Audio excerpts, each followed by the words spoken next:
चलिए हम आ जाते हैं कक्षा 6 गणित। आज देखिए, आज हम लोग चैप्टर 2 पार्ट 2 पूर्ण संख्याएं का हम लोगों ने सभी अभ्यास 2-3 अभ्यास तक देखिए, अभ्यास ए, अभ्यास बी तथा अभ्यास सी तक हमने हल कर दिया है। ठीक है, इसको हमने पूरा हल कर दिया। ठीक है, अब हम देखिए, आज हम लोग हल करने वाले हैं 2D और ये हम लोग का अंतिम अभ्यास है। ठीक है, तो इसको हम लोग हल करने से पहले ना, यहाँ तक तो हम लोगों ने देखिए, यहाँ तक हमने इस अभ्यास को हल कर लिया 2C को। ठीक है, अब इसके बाद हम लोग यह सब पढ़ते हैं और फिर इसको हल कर लेते हैं। ठीक है, तो देखिए हम लोग को दिया हुआ है पूर्ण संख्याओं में भाग की संख्याएं ना। पूर्ण संख्या, अच्छा, पूर्ण संख्याएं क्या होती हैं? 0 से लेकर 1, 2, 3 से इसी तरह आगे आप बढ़ते जाएंगे तो सभी पूर्ण संख्याएं हमको प्राप्त होगी ना। और प्राकृतिक संख्याएं 1 से शुरू हो रही थी और पूर्ण संख्याएं 0 से। ठीक है, तब आ जाते हैं हम इस पर भाग संक्रिया गुणन संक्रिया की विलोम होती है। ठीक है, जैसे 4, 5 है 20 है ना, तो जैसे 4, 5 है 20, तो आप भाग देंगे 20 में 4 का तो 5 प्राप्त होगा, और तथा 20 में 5 से भाग देंगे तो अब 4 प्राप्त होगा। अब भाग संक्रिया के प्रगुणों का विचार करें। ठीक है, अब चलिए इस पर जो भी लग रहा है नियम उसको देखते हैं हम लोग ना। भाग की संक्रिया में संवरक प्रगुण की विशेषता, मतलब ना भाग की संक्रिया में संवरक प्रगुण की परीक्षण। तो देखिए, संवरक प्रगुण क्या होता क्या था? जैसे हम जब भी योग में पढ़े तो क्या कर रहे थे, दो संख्याओं को जोड़ रहे थे, पूर्ण संख्याओं को, तो तीसरी पूर्ण संख्या हमको मिल रही थी तो हम लोग कह दे रहे थे कि हाँ इस पर संवरक का प्रगुण लग रहा है। लेकिन अब यहाँ पर देखेंगे कि दो संख्याओं में भाग देंगे तो आपको नहीं लगेगा। चलिए आपको दिखा रहे हैं हम ना, आपको दिया हुआ है पूर्ण संख्याओं को जोड़ लीजिए। जैसे 24 और 6 लिया है, 17 और 4 लिया है, और 7, 8 लिया है ना, 0, 5 एवं 9, 9। प्रत्येक जोड़े को प्रथम दूसरे से भाग दीजिए ना। चलिए हम आपको भाग देकर दिखाते हैं।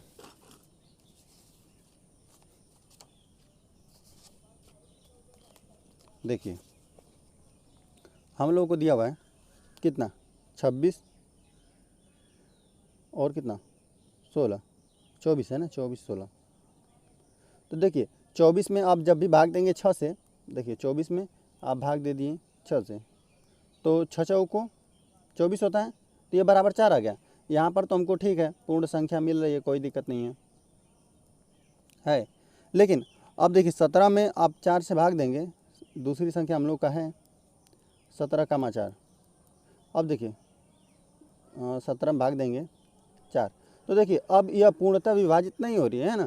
अगर इसको हम भाग देंगे तो दशमलव में आ जाएगा या आंशिक भिन्न में आ जाएगा। लेकिन कितना, अब 4 के पहाड़े में 4 दूना 8, 4 3 12, 4 चौको 16, एक बच रहा है ना, इसको इस तरह लिखना रहेगा। तो 4 चौको 16 और एक बचा, 4 से आपने भाग दिया, इस तरह आंशिक भिन्न में लिखा, तो ये इससे लिख देंगे ये पूर्ण संख्या नहीं है, पूर्ण संख्या नहीं है, ये नहीं बना यहाँ पे।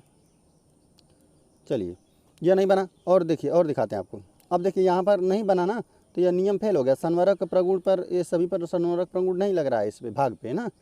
चलिए अब आ जाते हैं 7 में 8 से भाग दीजिए। अब देखिए हम डायरेक्ट करते हैं, 7 में 8 से भाग देंगे, तभी भी देख रहे हैं कि यह नहीं कट रहा है। ठीक है, यह भी पूर्ण संख्या नहीं है, यह पूर्ण संख्या नहीं बना।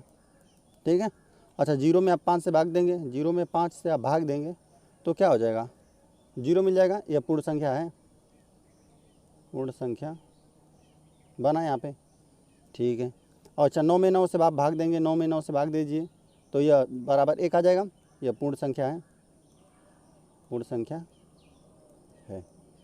ठीक है, यह तो बना। चलिए अब देखिए हमको आगे बोला है कि प्रत्येक जोड़े में प्रथम संख्या से दूसरी संख्या से भाग दें। हमने आपको भाग देकर दिखाया, प्रथम संख्या में दूसरी संख्या से भाग देकर दिखाया ना।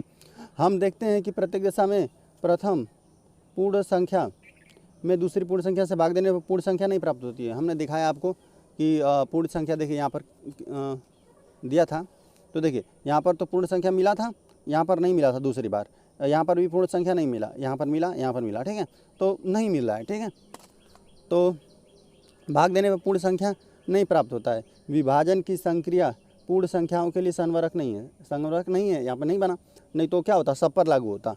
ठीक है, अब चलिए 0 से पूर्ण संख्याओं में भाग का परीक्षण।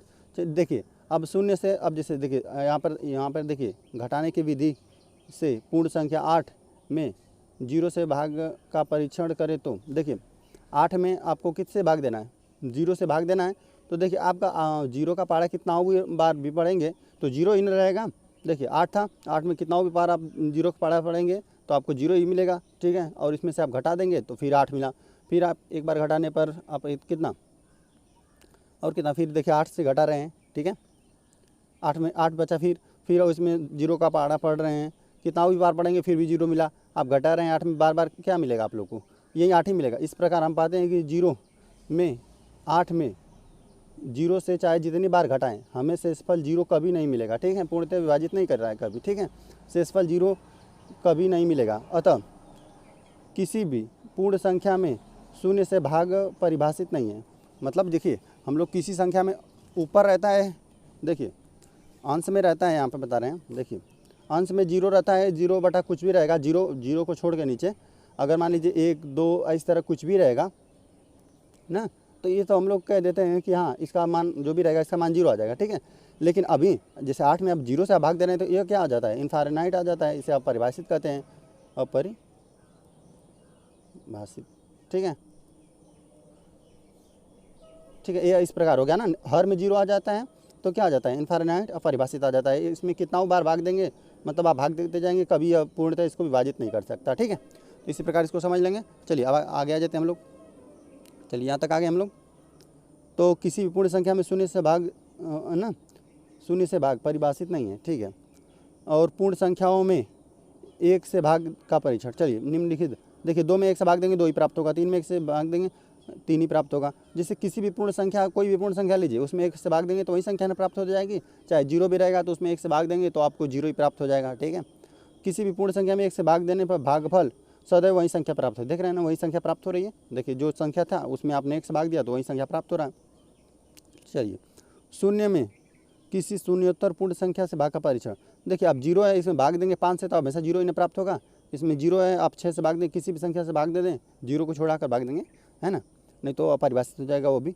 तो देखिए इन संख्याओं से हम भाग दे रहे हैं तो हमको क्या बार बार जीरो ही प्राप्त हो रहा है। तो चलिए हम लोग आ जाते हैं अगले पेज पे, कह रहा है ना, तो हम लोग को दिया हुआ है शून्य में किसी शून्योत्तर पूर्ण संख्या, शून्योत्तर मतलब शून्य को छोड़कर बोल रहा है, ठीक है। कह रहा है ना कि शून्य में किसी शून्योत्तर पूर्ण संख्या से भाग देने पर भागफल सदैव शून्य प्राप्त होता है। जैसे शून्य को छोड़कर भाग देना है, बाकी पूर्ण संख्याओं से भाग देंगे ना तो हमेशा क्या हम लोगों को मिलेगा, शून्य मिलेगा। अंश में शून्य रहता है तो हम लोग को हर में कोई भी संख्या रखते हैं तो हम लोग को शून्य प्राप्त होता है, ठीक है।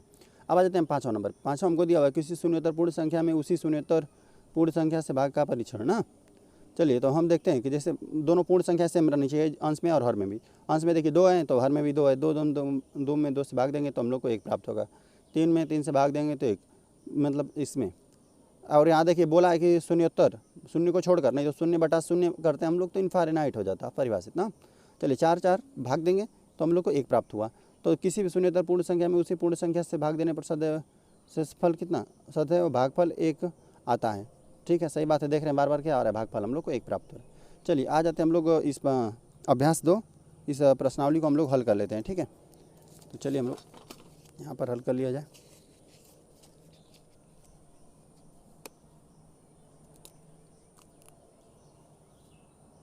देखिए अभ्यास 2D, ठीक है। हम लोग पहले वाले को हल करते हैं ना, लिख देते हैं हल। चलिए पहला क्वेश्चन ये, ठीक है। तो पहला क्वेश्चन को ही हल कर लेते हैं, ठीक है। तो देखिए हम लोग को दिया हुआ है ना कि निम्नलिखित संख्या रेखा द्वारा विभाजन तथ्य को बताइए। देखिए यहाँ पर थोड़ा सा आप ध्यान देंगे, देखिए यहाँ पर देखिए 2 1 2 हमको दिया हुआ है, यहाँ पर 1 2 फिर 2 2 2 कितना बार दिया हुआ है, 1 2 3 4 5 6। तो ये हम लोगों ने किस में पढ़ा था, आपको हम दिखा रहे हैं, एक गुणन वाला है, गुणा वाला, ठीक है। यहाँ पे हम लोगों ने पढ़ा था गुणवरक गुणा का सनवरक प्रगुण ना। तो जब भी यहाँ पर थोड़ा आपको ऐसे कर देते हैं, देखिए गुणा का जब भी हमने सनवरक प्रगुण पढ़ा था तो दो पूर्ण संख्याओं में हम गुणा करते थे तो उसको संख्या रेखा पर देखिए किस प्रकार दिखाते थे। जैसे देखिए यहाँ पर 2 में 4 बार, देखिए कितना 2 था तो कितना इसका कितना बार गुणा किया, 1 2 3 4, 2 का 2 गुणते 4 बराबर 8 प्राप्त हुआ। देखिए यहाँ पर कितना है, 3 3 का खाना है तो 3 3 3 दूना 6, 3 3 3 चौको 12। इस तरह हम 3 का 4 बार गुणा हुआ है। यहाँ पर 5 का 2 बार, 5 दूना 10, ये हमने बताया था आपको, ठीक है। तो इसी तरह देखिए यहाँ पर कितना है, तो हम लिख देते हैं यहाँ पे कितना, इसमें हम लिख देते हैं कि गुणा के संवरक प्रगुण से। ठीक है, ये देखिए दो दो का इसमें बार बार कर रहा है गुणा, और कितना बार किया है, 1 2 3 4 5 6, 2 गुणते 6 बराबर देखिए 12 प्राप्त हो रहा है ना, यही हो गया, ये हो गया हम लोग का हल। ठीक है, अब आ जाते हैं, देखिए दूसरा हम लोग प्रश्न पढ़ लेते हैं। दूसरा हमको दिया हुआ है, लिख लेते हैं इसको, हल। चलिए दूसरा को हल कर लेते हैं। इसमें पहला दूसरा हमको 2 हल करना है, तो चलिए पहले वाले को पहले हम लोग इसमें हल करेंगे। ठीक है, तो इससे पहले हम लोग समझ लेते हैं। देखिए हमको दिया हुआ है कि देखिए हमको 21 में 3 से भाग देंगे, 3 7 21 ना, तो 7 है कि संगत गुणात्मक तथ्य, मतलब इसको इस तरह हम लोग लिख सकते हैं। जो यहाँ पर देखिए, यहाँ पर जो हर में था, इसमें हम लोग जो भी हर में रहता है बराबर के उधर भेजते हैं तो गुणा में आ जाता है, तो ये इसके 7 के 3 गुणे में आ गया। ठीक है, तो 3 गुणते 7, 7 लिखे 21 हो गया। निम्नलिखित तथ्यों के संगत गुणात्मक तथ्य बताइए। देखिए इसको हम लोग किस प्रकार से लिख सकते हैं, है ना। देखिए हम लोग को दिया हुआ है 5 56 है ना, 56 में भाग देना है 8 का बराबर 7। अब इसको मुझे गुणात्मक रूप में लिखना है ना, तो देखिए यहाँ पर जो भागा में है ना, ये जो चीज़ भी इधर बराबर की इधर भागा में रहती है उधर गुणा में जाती है, इधर कोई चीज़ बराबर की इधर प्लस में रहता है उधर जाता है माइनस में, और माइनस में रहता है इधर जाता है प्लस में, गुणा में रहता है तो भाग में रहता है तो गुणा में। तो देखिए भाग में है ना यहाँ पे 8, तो यहाँ पे गुणा में चला जाएगा, तो यह मिलेगा हम लोग को 56, इधर रहने दीजिए, और कितना 7 गुणते 8, 8 या 7 8 है 56 होता है, या 8 7 56 होता है। देखिए यही हो गया हम लोग का क्या, संगत गुणात्मक तथ्य बताइए। हमको गुणात्मक रूप में हमने इसको ला दिया। ठीक है, ये हो गया हम लोग का हल। चलिए सेकंड वाले को आपको बता देते हैं। देखिए और ये देखिए हर तरह से सही होगा, जैसे देखिए इस तरह से भी मतलब ये सही होगा, जैसे 8 में आप 8 में 56 में भाग देंगे आप 8 से ना, तो 8 7 56, आपको 56 में 8 से जब भी भाग देंगे तो आपको 7 प्राप्त होगा। और देखिए जब इस तरह हम लोग 56 के जो बड़ी संख्या है उसके हिसाब से हम लोग लिख रहे हैं, तो देखिए 7 8 56 या 8 7 56, हर तरह से आपको सेम मिलेगा। जैसे इसमें 56 में भाग दिए तभी भी सेम, यहाँ पर गुणा करें तभी भी आपको 56 मिल रहा है। तो चलिए हम लोग को दूसरी संख्या है, हम लोग को दिया हुआ है 66, और भाग दे दी कितना 11 से, तो हमको 6 प्राप्त हो रहा है। जाहिर सी बात है 11 छक्का 66 ना, तो 6 प्राप्त हो रहा है। जो चीज़ गुणा में उधर जाएगा कितना, या भागा में ना, भागा में उधर जाएगा गुणा में, तो गुणा में कर दीजिए 66 ना। अब उधर भागा में था तो गुणा में चल जाएगा इसके 11 ना, देखिए 11 ही था, जो भागा में था वो गुणा में आ गया। तो देखिए 11 छक्का 66 होता है, और यहाँ पे आपको 66 प्राप्त हो रहा है। तीसरे को हमने भागा में था तो गुणा के रूप में लिख दिया। चलिए अब हम लोग तीसरे वाली को हल कर लेते हैं। ठीक है, लिख देते हैं हल तीसरा ना। तो देखिए कह रहा है ना कि देखिए हम लोग को दिया हुआ है कि 117 को ना 2 संख्याओं के गुणा के रूप में व्यक्त कीजिए, जिसकी एक संख्या कितना है 13 है। अच्छा एक संख्या 13 है तो 13 से इसमें भाग दे दीजिए। जब 13 में भाग देंगे इसमें तो हम लोग को पता चल जाएगा कि दूसरी संख्या क्या है। जैसे कह रहा है ना कि एक बार और आपको पढ़ के दिखा देते हैं। देखिए 117 को 2 संख्याओं के गुणा के रूप में लिखना है। जैसे अब यही कोई संख्या रही होगी, इसमें देखिए ऐसे ही कोई संख्या रही होगी, इसको 2 ठों के गुणा के रूप में लिखना है। तो हमको एक पहले से ही व्यक्त कर दिया है ना, पहले से ही व्यक्त कर दिया है, हमको व्यक्त कीजिए जिसकी एक संख्या। देखिए अब जैसे देखिए अभी इन्हीं दोनों में जैसे मान लीजिए 66 है, और यह पूछा है ना कि जैसे 66 कोई संख्या थी, ठीक है, और इसमें 2 गुणा के रूप में है। तो यहाँ पर अगर इसको पूछता कि अगर पहली संख्या ये दे देता हम लोग को, तो यहाँ से 6 से आप भाग देते तो आपको 11 ऑटोमेटिक प्राप्त हो जाएगा। देखिए 6 से भाग देंगे तो आपको 11 मिल जाएगा। अच्छा अभी मान लीजिए कि 11 आपको दिया रहता और पूछता कि मतलब ये वाली संख्या क्या है, तो देखिए 11 से आप इसमें भाग देते तो 11 छक्का 66, 6 प्राप्त हो गया ना। उसी तरह आप करेंगे। देखिए हम आपको दिखा दें।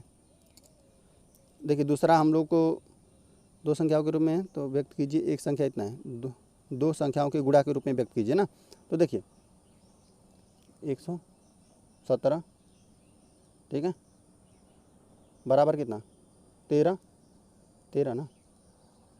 और थोड़ा रुक जाइए, इसको हम लोग पहले थोड़ा सा संख्या मान लेते हैं, कोई हम संख्या उसको थोड़ा सा मान लेते हैं ना। माना दूसरी संख्या x ना, थोड़ा सा हम उसका भाग गुणा करके उसका वैल्यू निकाल लेंगे। माना दूसरी संख्या कितना है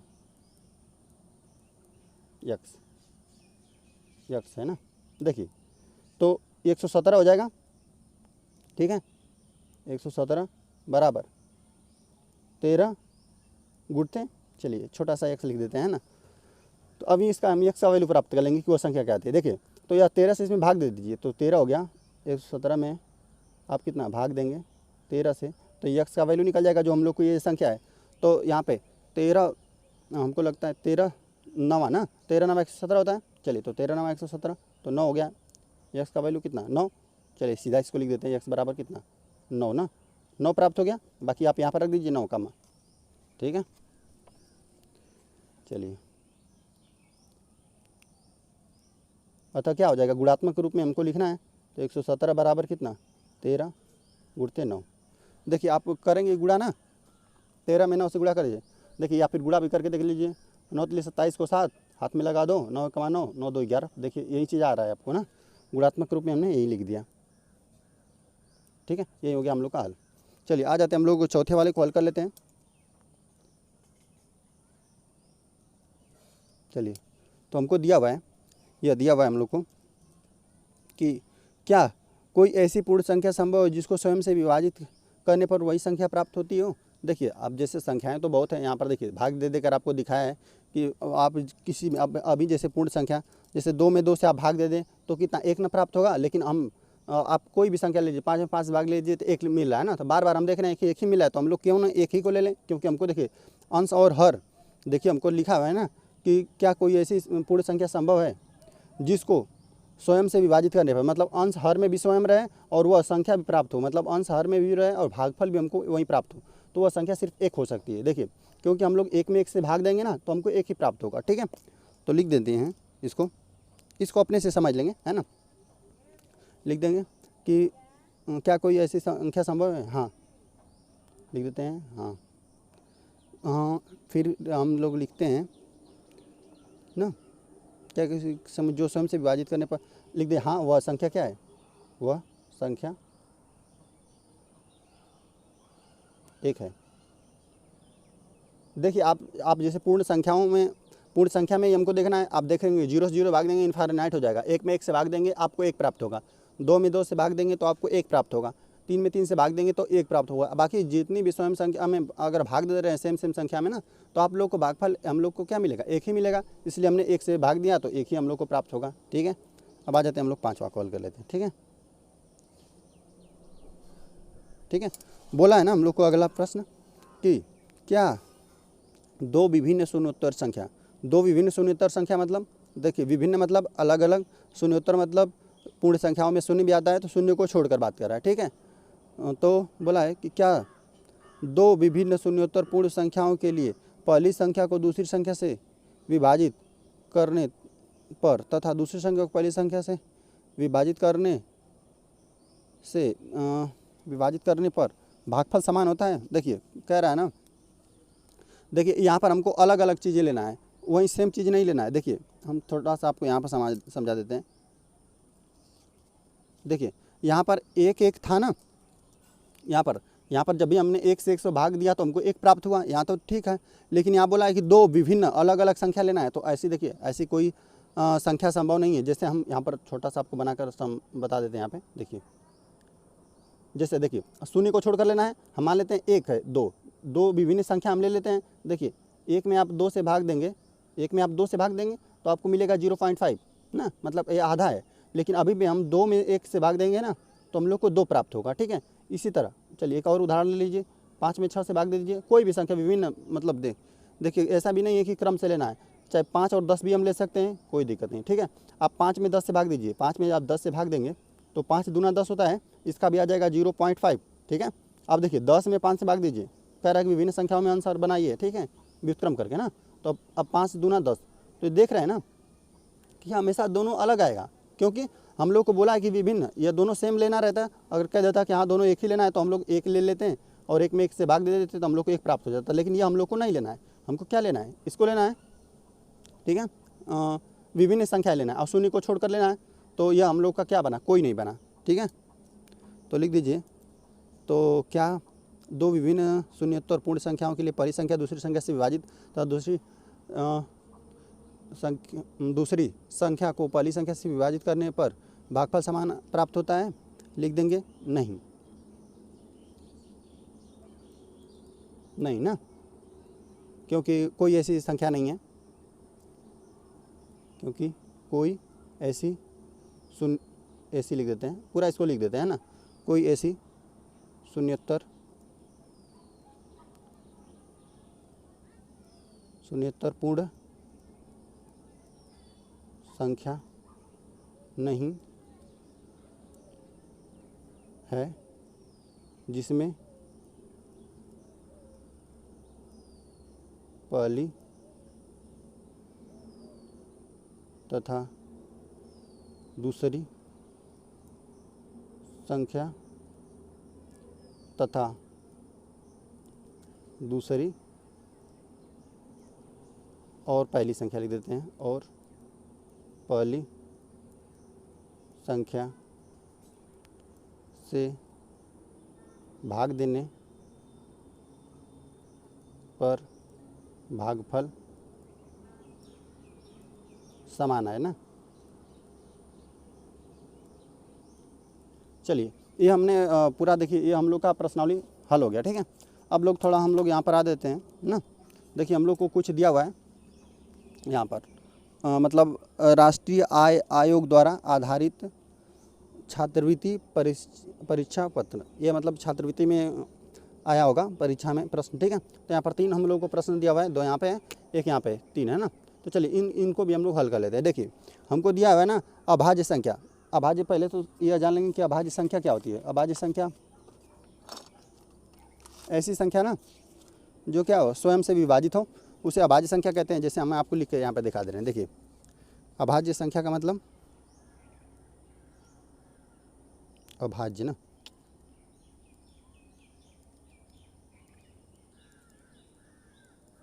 देखिए अभाज्य संख्या होती है 2, 3 जो स्वयं से विभाजित हो, ठीक है।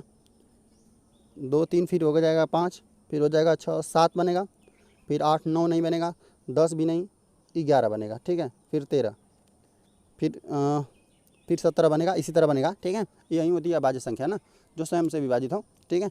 तो आइए हम लोग को दिया हुआ है पहले देखिए, तो यहाँ पर हमको बारी बारी से संख्या दिया हुआ है, हम बारी बारी से चेक करेंगे। बोला है 80 और 90 के बीच में अभाज्य संख्या है, 80 और 90 के बीच में अभाज्य संख्या ना। तो चलिए तो हम इसको चेक करते हैं। देखिए जो 81 है और 83 है ये आप अपने से चेक करेंगे। देखिए 81 जो होता है यहाँ पर हम आपको दिखा रहे हैं। देखिए 81 जो है वह और हमको और 83 यही 2 जोड़ा दिया हुआ है, मतलब कह रहा है कि यह स्वयं से विभाजित होंगे। तो हम लोग यह चेक कर लें कि यह संख्या अपने से अलावा किसी और से तो नहीं विभाजित हो रही है। तो देखिए हम लोग 81 को देख रहे हैं। देखिए 99 81 होता है, हम लोग पढ़ा पढ़ते हैं तो जानते हैं, तो ये विभाजित हो रहा है इसलिए अभाज्य संख्या नहीं बनेगा। देखिए ये क वाला था। देखिए यहाँ पे 81 में आप 3 से भी भाग दीजिए, 3 से भाग देंगे तो 3 दूना 6 बना, फिर 2 बचा 21 ना, 3 7 21। देख रहे हैं कि यहाँ पे 3 7 21 यह अपने से अलावा किसी और संख्या से यह विभाजित हो रही है ना, 3 से विभाजित हो गया। तो यह वाला संख्या हम लोग का पहला ऑप्शन नहीं बना, ठीक है। यह पहला वाला नहीं बना। आ जाते हैं ख पे। देखिए तो हम लोग आ जाते हैं इस पर आ जाएंगे। चलिए हम लोग को जो भी ऑप्शन दिया हुआ है 83 और कितना 87 ना। तो देखिए अब देखिए 83 ये 83 अभाज्य संख्या है, इस पर ध्यान देंगे हम लोग ना। 87 पर अब 87 को देखिए, 87 को 3 से भाग दीजिए, 2 से तो जाएगा नहीं, देख रहे हैं 3 से भाग दीजिए, 3 दूना 6, 2 बचा 7, 3 9 27। देख रहे हैं ना कट रहा है, तो यह स्वयं से नहीं विभाजित हो रही है, यह किसी और से भी 3 से भी कट जा रहा है। तो यह क्या बना, यह भी हम लोग का ऑप्शन गलत, ठीक है। आ जाते हैं किस पे, ग वाले पे। ग वाले में देखिए हम लोग को दिया हुआ है 81, 80, 89। तो देख रहे हैं 81 का अभी हमने करके दिखाया आपको, 81 नहीं बन रहा था इसलिए पूरा जोड़ा ही नहीं बनेगा, ठीक है। आ जाते हैं ग पे। तो देखिए यही 83 और कितना 80 89, यही वाला हम लोग का सही है, यही वाला हम लोग का ऑप्शन सही बनेगा, ठीक है। और आपको यहाँ पर उत्तर घ भी दिया हुआ है, कैसे हुआ हमने आपको करके दिखाया, ठीक है। यही वाला सही है। चलिए अब हम लोग आगे जाते हैं, ठीक है। तो दिया हुआ है, चलिए यहाँ पर दिया हुआ है इस प्रश्न में 5 पद हैं, ठीक है। इस प्रश्न में 5 पद, अच्छा चलिए ठीक है, 5 प्रश्न हमको कुल दिया गया है, ठीक है। और हम लोग को दिया हुआ है 4 पद किसी न किसी रूप में से एक से हैं, ठीक है। मतलब किसी में कोई मतलब नियम लग रहा है तो एक ही लग रहा है, और एक पद अन्य चारों से भिन्न है। अन्य से भिन्न पद की संख्या को उत्तर पत्र पर संगत प्रश्न में सम्मुख वृत्त से घेरिए। मतलब हम लोग को बताना है कि इसमें से कौन सा मतलब गलत है, ठीक है। और देखिए यहाँ पर यह देखिए यह लॉजिक आपको अपने से लगाना पड़ेगा ना। तो देखिए यहाँ पर हमको 3 संख्याएं इस तरह दी गई हैं, तो आप इसके बारे में कुछ सोचेंगे कि कैसे, मतलब इसमें क्या लग रहा है, जोड़ हो रहा है कि घटाना हो रहा है कि क्या हो रहा है ना। तो यहाँ पर हम देख रहे हैं ना, देखिए 6 का आप 3 में गुणा कर दीजिए, 6 तिली 18, पहली संख्या में दूसरी संख्या में गुणा कर रहे हैं तो तीसरी संख्या प्राप्त हो रही है। यहाँ पर देखिए 7 5 है 35, 7 में 5 का गुणा करते हैं तो 35 मिलता है, 9 में 3 का गुणा करते हैं 9 तिली 27, देखिए और देखिए 5 चौको 20, तो यहाँ पे 26 मिल गया। यही वाला हम लोग का नहीं बना। देखिए यहाँ पर देखिए ये वाला भी सही दिया होगा, चार एक तरह से थे, 4 पद एक किसी न किसी रूप से एक ही हैं, ठीक है। देखिए 8 7 56 होता है ना, तो देखिए यह यहाँ पर ये वाला ये चारों तो एक ही है, लेकिन ये वाला क्या है, 5 चौको 20 से देना था तो 26 देना था, तो यही वाला अलग है, ठीक है। तो हम लोग का ऑप्शन यही, मतलब वृत्त में अगर घेरना होगा तो यही वाला हम लोग का हो जाएगा, ठीक है, यही वाला हम लोग का सही है। चलिए आ जाते हैं हम लोग तीसरे वाले पे, मतलब यही भिन्न था ना, चलिए ठीक है। अब लोग हम आ जाते हैं तीसरे प्रश्न पे। देखिए तीसरा हम लोग को दिया है ना कि दिए गए 5 विकल्पों में से लुप्त पद को ज्ञात कीजिए तथा उसकी संख्या को सही प्रश्न संख्या के सामने उत्तर पत्र पर लिखिए। अच्छा ठीक है, हम लोग को दिया हुआ है ना, इसका मतलब उत्तर बताना है, सही उत्तर सामने उत्तर पत्र पर लिखिए, ठीक है। जो भी है प्रश्न का मतलब हमको उत्तर लिखना है। देखिए तो हमको दिया हुआ है ना, यहाँ पर थोड़ा सा ध्यान देंगे, यहाँ पर 100 दिया हुआ है, 121 दिया हुआ है, 144 दिया हुआ है, 100 कितना 69 दिया हुआ है, 196 दिया हुआ है। तो यह आपको सोचना पड़ेगा, ठीक है, कि आपको यह वाली ये वाली संख्या कैसे मिल रहा है, ये 3 मतलब 5 संख्या कैसे मिला। तो अब यहाँ पर क्या रहा होगा ना, तो यहाँ पर आपको हमको दिखा दें। देखिए 10 में आप 10 का गुणा करेंगे, मतलब 10 का वर्ग करेंगे तो आपको 100 मिलेगा। 11 में आप 11 का गुणा करेंगे तो आपको 121 मिलेगा ना। तो देखिए यह 10 का वर्ग था, ठीक है, 10 का वर्ग 100, ये 11 का वर्ग, 11 के 11 में गुणा करेंगे तो आपको 121 मिलेगा। हाँ 12 में 12 का गुणा करेंगे, 12 का वर्ग मतलब 144, यह था 13 का वर्ग ना, यह था हम लोग का 14 का वर्ग, 14 का गुणा करेंगे तो आपको 196 मिलेगा। तो देखिए तो यहाँ पे देखिए 10 11 12 13 14 दिया है, तो 10 से पहले यहाँ पर न पूछा है तो यहाँ पर 9 न रहा होगा, तो 9 का वर्ग लिखा होगा, 9 का वर्ग 9 81, तो हम लोग देख लें कि 81 कहाँ पर दिया हुआ है, ग वाला, तो यहाँ पर आपको दिया है उत्तर ग। और देखिए यहाँ पर उत्तर घ दिया था ना, उत्तर घ आपको उत्तर दिया रहेगा, ठीक है। बाकी इसको हमने बता दिया किस प्रकार से है, ये वर्ग के रूप में था। चलिए यह प्रश्नावली हम लोग का पूरा खत्म हो गई, ठीक है। अब हम लोग आ जाएंगे किस पे, अब पूर्णांक को हम लोग हल करेंगे, ठीक है। चलिए वीडियो पसंद आए तो चैनल को सब्सक्राइब भी कर लीजिए।